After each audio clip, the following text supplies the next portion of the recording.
Department of Conservation, NIWA, Auckland University of Technology, Ports of Auckland, AT, Auckland Tourism and Economic, Infrastructure and Environmental Services, Economic Strategy and Policy, Local Health Services, Biodiversity, Community Development and City Transformation.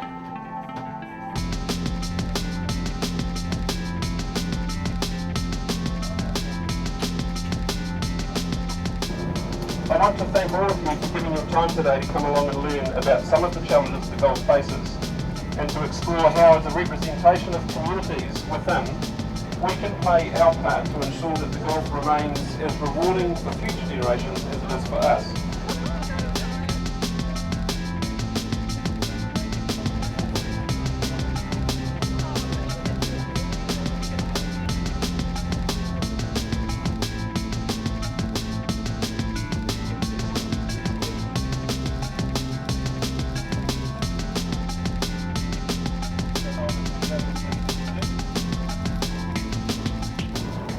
A special thank you to our presenters who have given their time to prepare and share their experience.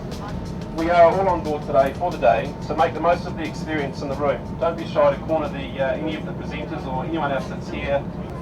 Take photos, leave footprints, share stories and share your thoughts. We've got a collection of scientists and staff from Council, Department of Conservation, NIWA, all sorts of government organisations and volunteer groups. Essentially having a think tank aboard the ferry. I think it was about 2002 when the last invasion occurred. We've got bellbirds now, which we didn't have when there were rats on the island. So the health of the islands terrestrially is fantastic, but the thing that really concerns us and upsets us now is when you look outward and you look at the marine environment. So the planted area you can see right up that valley, that's a better view of it there. We plan to plant about a third of the island. How many trees have you planted? Over 400,000. It's all done voluntarily.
So we've had a tour this morning out around Rakino. The noise is back in past Motutapu, and we're presently on Waiheke Island, where we've just had a fascinating talk from Dave Vert, a historian. The only bits of our coastline that remain in public ownership are the bits that were part of our defence network. The classic example is Motutapu. What happened in 1938 is that it was bought by the government in part, and later by the end of the Second World War, to build a gun battery.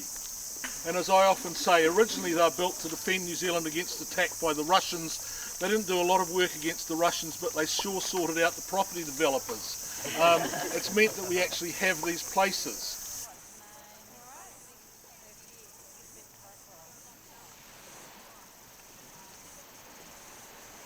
It's a really exciting day today. It's a really great initiative from the local board to get people together that are part of their area and to talk and to interconnect about the future of Waiheke Gulf Islands. One enormous benefit is to be out here in the environment and to look at what's going on and feel what's going on and to feel part of it, and that always fills you with new energy when you feel tired and you feel despondent about the decline of the Gulf. The opportunity today is it's really trying to create some energy and getting people excited about what is our local board area, all of these islands in the inner Gulf. Where the local board that's responsible for them, our community's best placed to act as another layer of guardian. We're here in the middle of a marine park. You need to keep the big picture, long-term health of the whole place in mind, because if we do that, it's going to look after us. I'm just very conscious that as Auckland is projected to grow dramatically, that we've got a lot of pace to pick up as a community and as a city to make sure that everyone in the region values the islands as much as we do, and the Gulf in between. There's some really precious ecosystems out here which are seriously depleted, and it's only going to be from people buying in and working together, being clear about what the issues are. And so part of that is having these sorts of conversations and getting informed. I'm really enjoying meeting lots of different people, and to have this incredible resource of people in one place is quite fantastic. It's just a wonderful networking opportunity of committed people on the ground, technical experts. It's been really important for me today because I've got to meet some people who are very involved in some of the policy and the legal development for the Gulf, which hopefully will remedy a lot of the problems that we are currently stuck with and will hopefully move us forward so that we have a new way of caring for this Gulf. Recreation and conservation. So a private New Zealand family decided they wanted to reopen the island to the public and restore it.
One of our rodent motels, so it's got the last supper for rats and mice. In the early 2000s, like 2003, we had an outbreak of disease out in the Waiheke Ranges, and it wasn't until 2008 that we were able to classify it and warrant it as an unwanted pest in New Zealand.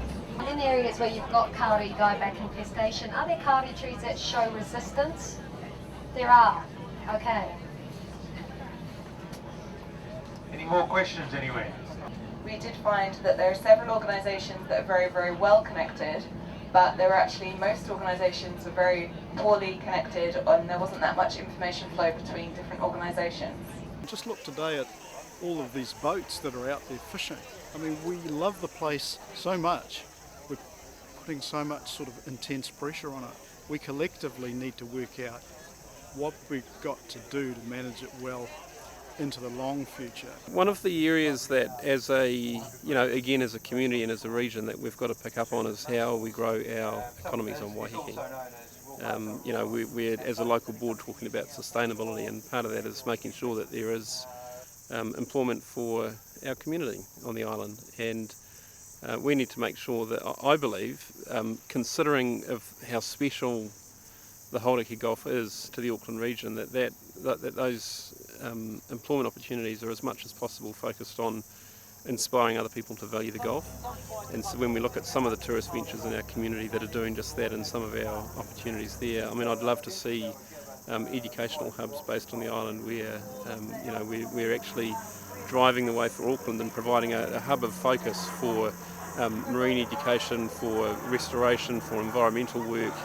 I can't think of any better place to be doing it, and I think that's a space that we have to actively explore. We're looking at the population of Auckland pretty much doubling over the next 30 years, and I just think that is one way that we can ensure that that people are visiting that are on Waiheke are there for the right reasons and valuing it.